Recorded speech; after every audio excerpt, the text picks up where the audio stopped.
Satyabama Institute of Science and Technology, Chennai and Sriperumbudur. Ramzan பண்டிகையையொட்டி தமிழகம் முழுவதும் உள்ள மசூதிகளில் இஸ்லாமியர்கள் சிறப்பு தொழுகையில் ஈடுபட்டுள்ளனர். கூடுதல் விவரங்களோடு இணைகிறார் நமது செய்தியாளர் தினேஷ். வணக்கம் தினேஷ்.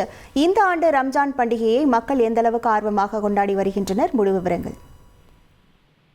வணக்கம். அதாவது இஸ்லாமியர்களின் 5 கடமைகளில் ஒன்றானதும் ரத்தம், அன்பு, சகோதரத்துவத்தை உணர்த்தும் வகையில் ரமலான் நோன்பை 30 நாட்கள் இஸ்லாமியர்கள் கடைபிடித்து வந்தனர்.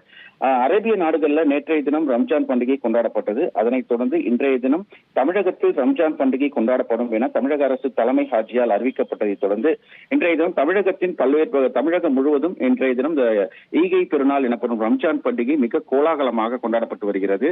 இன்றைய தினம் இந்த ரம்ஜான் பண்டிகையை முன்னிட்டு திருச்சி, சென்னை, கோவை, மதுரை ஆகிய பகுதிகளில் திறந்தவெளி மைதானம் மற்றும் பள்ளி வாசல்களில் பார்த்தோம்னா இஸ்லாமிய அமைப்பினர் சார்பில் சிறப்பு தொழுகையானது நடைபெற்று வருகிறது. இந்த கூட்டு தொழுகையில் ஆண்கள், பெண்கள், பெருந்திரளானோர் கலந்து கொண்டு துவா செய்து அந்த சிறப்பு தொழுகையில் அவர்கள் இந்த ஈடுபட்டு வருவதை நம்மால் பார்க்க முடிகின்றது.